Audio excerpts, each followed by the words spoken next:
All right, guys, welcome back to the channel. Doing another fun boat video for you guys today, doing a 2-year review of my Xpress X21 Pro. This is the second one I've owned. I've owned this one for a year, and I owned the same exact boat 2 years ago.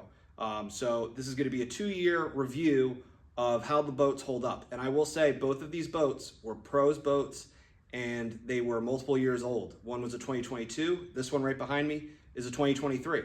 So this will be its third season on the water, and looking forward to getting into this review and showing you guys the good, the bad, and the ugly. And it's going to be an unbiased review. Again, I am not sponsored by Xpress. I bought this with my own hard-earned money. So let's get into it. All right, guys. So as some of you may know, Xpress does make their own trailers, backtrack trailers. So we're going to start with the trailer up front. Have had no issues up front here in the tongue area. I will say that this piece right here on my previous boat, it did crack. The aluminum did crack on it.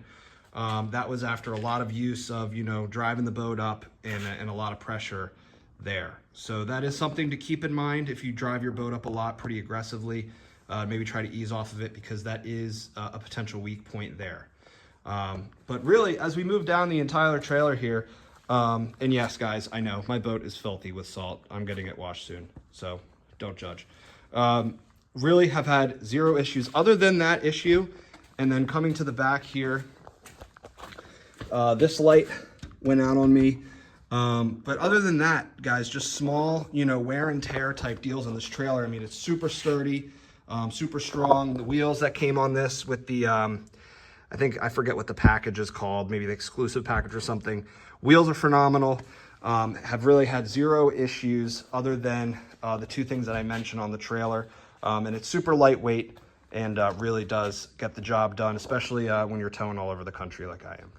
All right, guys, starting with the front of the boat here at the bow. Really, I mean, there isn't a whole lot here besides the graphs. Obviously, that has nothing to do with Xpress. But one call out I will say that I have noticed is down here in the trolling motor bin, where this is cut out, there is a drain hole here. And honestly, overall with these drain holes, they really aren't the best. They do get clogged very easily with dirt, debris, pebbles. So you can see this compartment fill with water from time to time if you're not on top of keeping that plug right there clean and free of debris. So that's one call out up here on the back.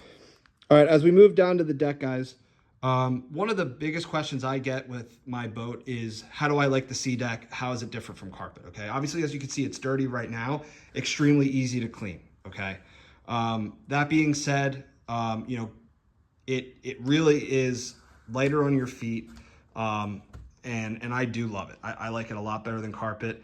Lures aren't really getting hung in here. It's really great.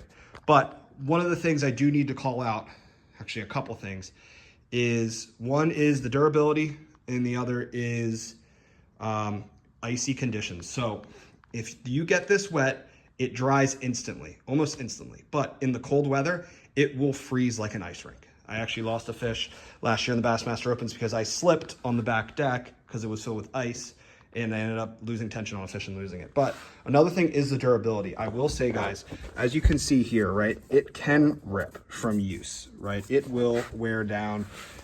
It can lift up. There's an example right here. Right here's a tear, right? It can come off the bottom. So that is one call out I will say, is that it can get damaged here. You can see, I wouldn't say easily, but over time it will naturally get damaged from tools and things being dropped on there. So that is one thing to consider. All right, when looking at the compartments, first call out the latches here. This is actually a replacement latch because these do break. This is a TH Marine one. This is the one that came with the boat. Guys, they do break. They did upgrade these from the plastic ones to metal ones, but they still will break. Now, I'm not sure if that's common on all bass boats that those things will go, but it is a call out to consider. Another thing, now this was quite shocking. So this is a trash bin, and this is broken. these were riveted in, and I actually use this as a second cooler and put some ice in here.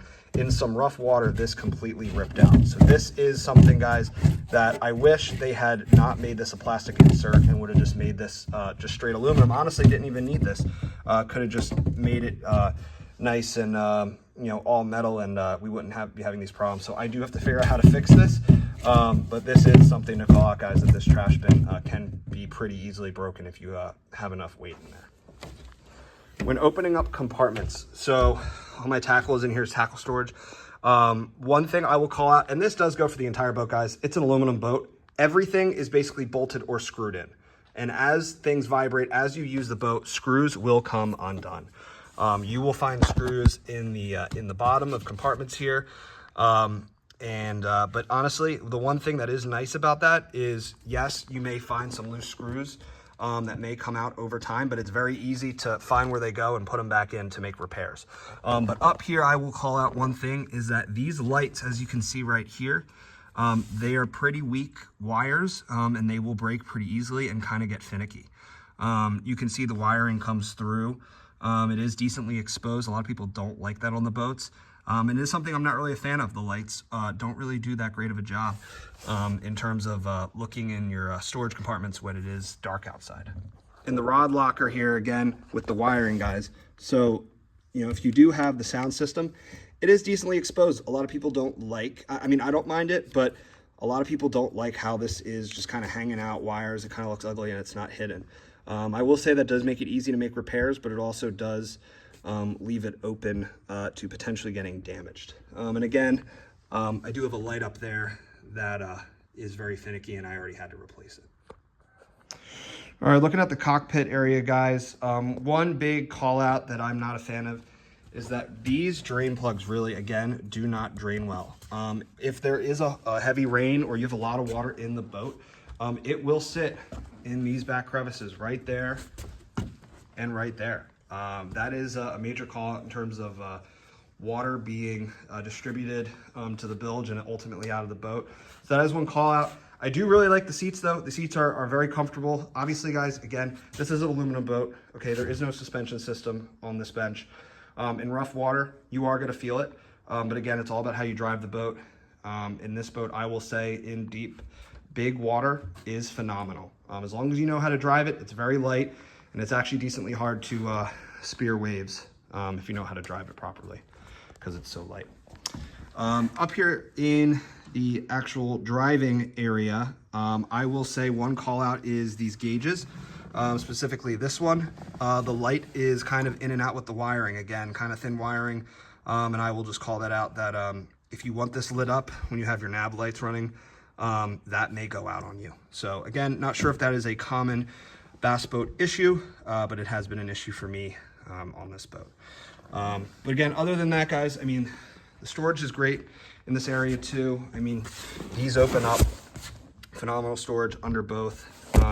And then of course in here, this cooler has been great. It really holds ice really well. Obviously very dirty and I need to clean that out. But great for keeping ice all day. All right, guys, coming to the back of the boat here. Probably something that's not really talked about much, but is honestly probably one of my favorite parts of the entire boat are the Livewells. Guys, these Livewells are insane. I cannot tell you how many times I've had tournament directors or MCs up at weigh-in telling me how good my fish care is and that I have the most liveliest fish. I mean, they are always fighting me when I get up there. I mean, just unbelievable Livewells. I weighed in 0 dead fish this year. They're just truly tremendous. I mean, 2 recircs, 2 aerators. It's a flow right system, so I'm not really sure, you know, what actually makes these so special, but plenty of room in here. And just really just great Livewells. And I love, and I wish this is something for Xpress to consider, these slam latches.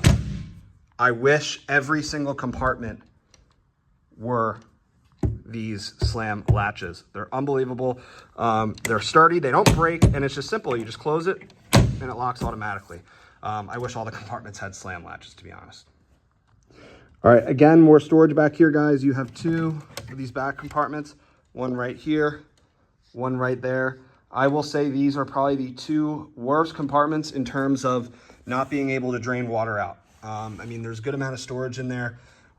but water does get in, and that's why I'm keeping all my tools in there in a dry bag, because again, these can get clogged very easily, and water can come spoil over and then get in. So that is one call out here in the back of the boat. All right, the last piece of the boat for this 2-year review is the battery compartment. I just recently did a lot of battery upgrading with chargers and whatnot.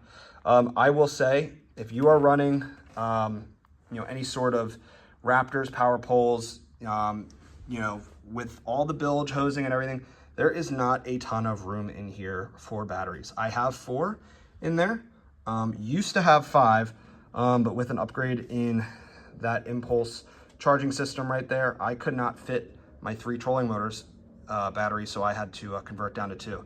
It is very tight on space. It is pretty hard to get in here and work, I'm not gonna lie.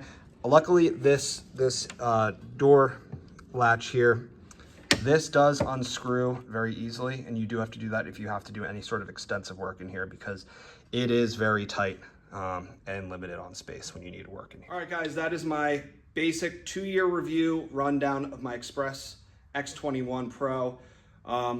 Ultimately, guys, overall sentiment on the boat is that I do love it, and I probably will get another Xpress after this one.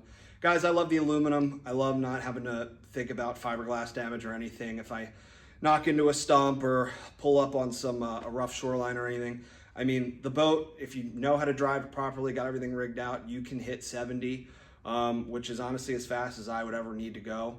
But ultimately, I love the boat. Again, it is great in rough water. Again, if you have a jack plate, if you know how to drive in big water, this thing can really handle almost anything. I mean, I was in 10 footers this year on Lake Michigan, and it made it flawlessly through that, didn't spear anything. But again, guys, address some of my concerns, letting you guys know the truth about X21 Pro from Xpress.